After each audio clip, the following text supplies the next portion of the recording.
পেটের সব test normal, তাও পেটের সমস্যা লেগেই আছে। কখনো গ্যাস, কখনো ডায়রিয়া, কখনো বদহজম, একটার পর একটা সমস্যা আপনাকে নাজেহাল করে তুলছে। এর কারণ হতে পারে স্ট্রেস বা অ্যাংজাইটি। জানেন কি, আমাদের পেটকে সেকেন্ড ব্রেন বলা হয়। পেটের সাথে ব্রেনের অনেক নার্ভের মাধ্যমে যোগসূত্র রয়েছে। তাই আমাদের পেট যেমন ব্রেনকে প্রভাবিত করে, ব্রেনও সেভাবে পেটকে প্রভাবিত করে। অনেক গ্যাস্ট্রো ডাক্তারবাবুর কাছে ঘুরলেও কিন্তু আপনার সমস্যার সমাধান আপনি পাবেন না, কারণ আপনার সমস্যা হলো অ্যাংজাইটি। তো এই অ্যাংজাইটি কমাতে আপনি একটা পেটের ব্যায়াম, যেটাকে ডায়াফ্রামেটিক ব্রিদিংও বলা হয়, সেটা করতে পারেন। এর সাথে সাথে আরও অনেক রকম চিকিৎসায় রয়েছে, ওষুধ, কাউন্সিলিং ইত্যাদি।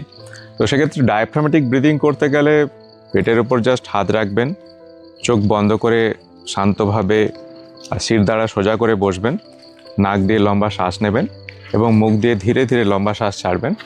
তাতে দেখবেন খানিকক্ষণের মধ্যে অ্যাংজাইটি অনেকটা কম আছে। এই ডায়াফ্রামেটিক ব্রিদিং ব্যায়ামটাই একমাত্র সমাধান নয়, কিন্তু যদি আপনার সমস্যা অল্প স্বল্প থেকে থাকে, এই ব্যায়ামটি অভ্যেস করে আপনি দেখতে পারেন, আপনার সমস্যা খানিকটা হলেও কমবে।